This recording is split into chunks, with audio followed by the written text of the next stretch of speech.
Why do Muslims believe in life after death? How can you prove logically about the hereafter, about life after death? And many a times there are non-Muslims who pose this question to me.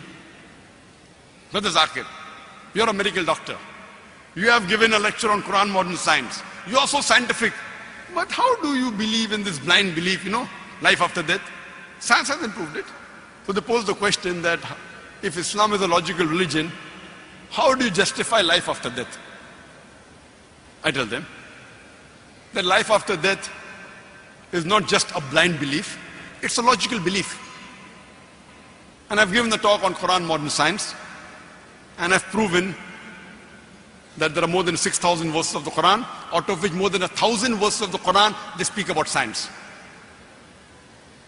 But today, science hasn't advanced so much to prove everything of the Quran. So if we analyze, say approximately 80% what the Quran speaks, which is related with science, has been proved to be 100% correct. 20%, it is ambiguous. Neither right, neither wrong. We don't know. So when 80% of the Quran is proved to be 100% perfect according to scientific facts, and 20% is neither wrong, neither right, not even 0.1% of the 20% has been proved wrong, my logic says when 80% is 100% correct and 20% is ambiguous, my logic says that inshallah, even the 20% would be correct. So it is a logical belief. It is not a blind belief. This is one way of proving life after death. The other strategy I use to prove about life after death is by asking a common question. That is robbing good or bad? And I'd like to ask you that question here from the audience. Is robbing good or bad? Good or bad? Bad. Who says robbing is good? Raise your hand. No one. MashaAllah. MashaAllah. Large audience, maybe more than 10,000. Not a single person says robbing is bad. Now I am trying to impersonate. For example, I am a logical person. I am a scientific person. I am behaving like a non-Muslim, like an atheist.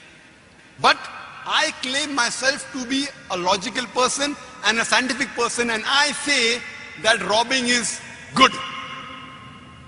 Believe me, I am a logical person, I am a scientific person. I say robbing is good, and I like robbing. And I am giving you a chance, this large audience of more than 10,000 people, 15,000 people. I am giving you a chance to prove to me robbing is bad, and I will stop robbing. I've told you, I am a logical person, I am a scientific person. Give me one logical reason why robbing is bad for me, and I will stop robbing. I will tell you why it is good for me. When I rob a person, I can go and eat biryani. I can go to a 5-star hotel. Easy money. Now you tell me why robbing is bad. Don't give me 10, 20 reasons. Give me only one logical, scientific reason why robbing is bad, and I will stop robbing. Can anyone give me? Yes, brother.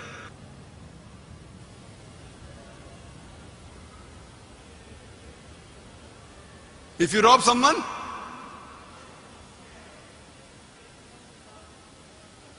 can you speak a bit louder? MashaAllah.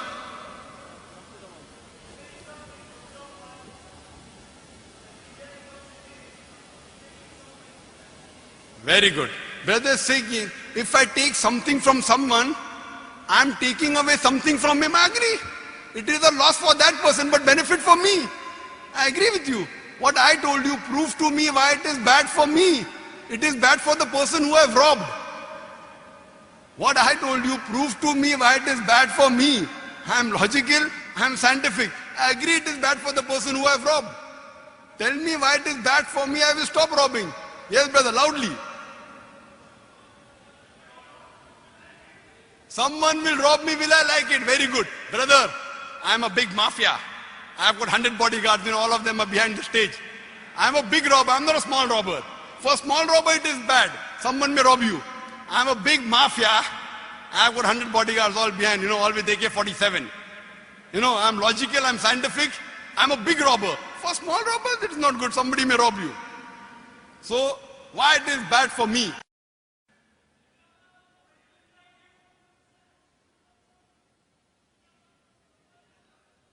I can't hear you.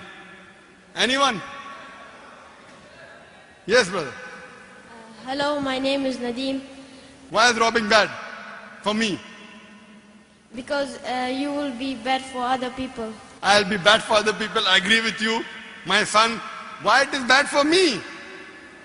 I agree. Because your name is going to be bad. My name, see, my name is very good. Why it is going to be bad?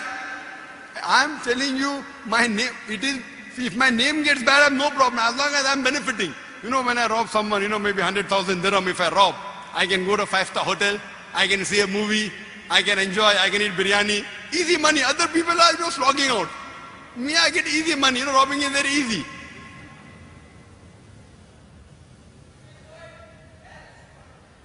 Anyone?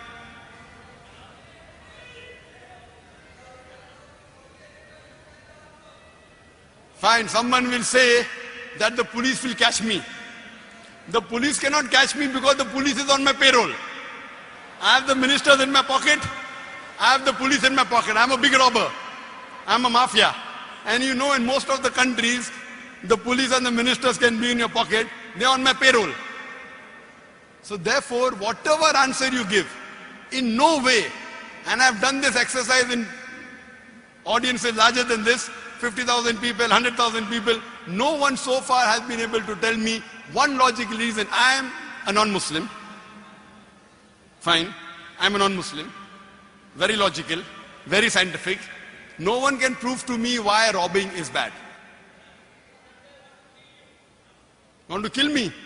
I have got guards. Before you kill me, my guards will kill you. Yes, brother. I think why it would be bad for you is because when you start robbing, you will be collecting a lot of wealth. Very good. And that wealth, you'll be worried about keeping it safe. And that will take your sleep away. It'll take the safety away from your family, and it won't give you peace of mind. And when you lose your peace of mind, you lose everything. Brother said, if you have too much of wealth, difficult to keep. There are many wealthy people sitting here. Difficult to keep, very easy to keep. There are many banks here. Why? I won't keep in my pocket. Now you have got credit cards, you have got checkbook. For you, who's a small man, when you get 1,000 dirham, you're afraid my 1,000 dirham will go away. I'm a multi-billionaire. All these banks and all. For me, very safe. If I keep in the bank and everything, lot of profit, lot of interest. Brother, for small people to keep 1,000 dirham, they are worried. For me, I'm a billionaire. But then again, you'll be worried about banks losing all the money with the recession. And these are natural calamities which you will suffer. Brother is saying that if I keep it in the bank, recession, I'll own the bank. The banks have no problem. What do you know? That even in recession, it's not only in bank, you can keep in wealth, you can keep in real estate. It is one option I've given you. You can keep in shares, everything. If the recession goes down, again it will come up. Dubai has gone down, again Dubai will come up. Yeah, fine, it's going to come up. No. It will take 4-5 years. I'm so big, I've got no problem. But then there's no answer to that. Yes. No answer, I will give you the answer. I agree with you. There is no logical reply why robbing is bad, why raping is bad, why cheating is bad. Now, we turn the tables over. You are the non-Muslim, robber, logical, scientific. I am a Muslim now. I, as a Muslim, I agree with you that logically to prove robbing is bad is very difficult, except what I'll do first, I'll prove to that person the existence of Allah subhanahu wa ta'ala. And I've given the talk, is the Quran God's word? It's for 2 hours, I don't intend giving the talk here. In that talk, I've proved logically, scientifically, to the non-Muslims, with the help of the Quran, that Allah subhanahu wa ta'ala exists. After I've proved to him the existence of Allah subhanahu wa ta'ala, Allah says in the Quran, in Surah Nisa, chapter number 4, verse number 40, Allah subhanahu wa ta'ala is never unjust in the least degree. Now, so the non-Muslim will tell me, you're talking about Allah, I believe in him. But you are saying that Allah is not unjust. I want to know and ask you this question. I do agree with you that for a person who's robbing, he would enjoy it. But if the same evil is done to someone who's close to him, will he like it? If suppose someone robs his father doesn't have bodyguards, will you like it? And the answer is no. Someone robs his uncle, will you like it? The answer is no. So if Allah subhanahu wa ta'ala is just, there is so much of injustice done in this world.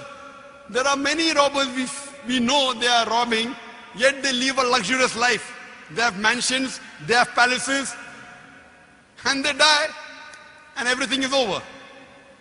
The reply is given in the glorious Quran. In Surah Mulk, chapter number 67, verse number 2. Allazi khalaqal mauta wal hayata. It's Allah who has created death and life to test which of you is good in deeds. Allah says in the Quran in Surah Al-Imran, chapter number 3, verse number 185, Kullu nafsin zaiqatul maut. Every soul shall have a taste of death. And the final recompense will be on the day of judgment. Whosoever is saved from the hellfire and enters the garden, the paradise, he has achieved the objective of this world. For this world is goods and chattels of deception. So Allah says the final recompense is only on the day of judgment. That means only believing in Allah is not sufficient. One of the pillars of Iman is, besides believing in Allah and the prophets and the books and the angels and the Qadar, is to believe in life after death. Without life after death, only believing in Allah is not sufficient at all. Therefore, one of the pillars of Iman is Akhirah, life after death. And we know that there are many robbers who are powerful. There are many thieves who are powerful. Mafias are powerful. Some of them get arrested. Some of them get punished in the world. Many of them go unpunished. So what kind of a test is this? So I will tell this rich person who's a robber, who's powerful, fine, I agree with you. You will enjoy in this world. You will sleep peacefully, easy earning. But what about the Akhirah? What about life after death? There has to be a life after death. Only logically, without life after death, the life in this world cannot be justified. When we talk about justice, for example, you might have heard of Hitler. He incinerated 6 million Jews. Today, if you arrest him, what the punishment can you give? If Hitler was arrested by the police, what punishment could the law give him of this world?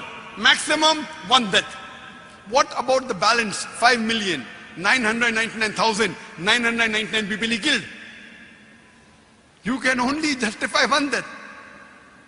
But in the Akhirah, Allah says in the Quran, in Surah Nisa, chapter number 4, verse 56, that as to those who reject our signs, we shall cast them in the hellfire. And as often as their skins are roasted, we shall give them fresh skin so that they shall feel the pain.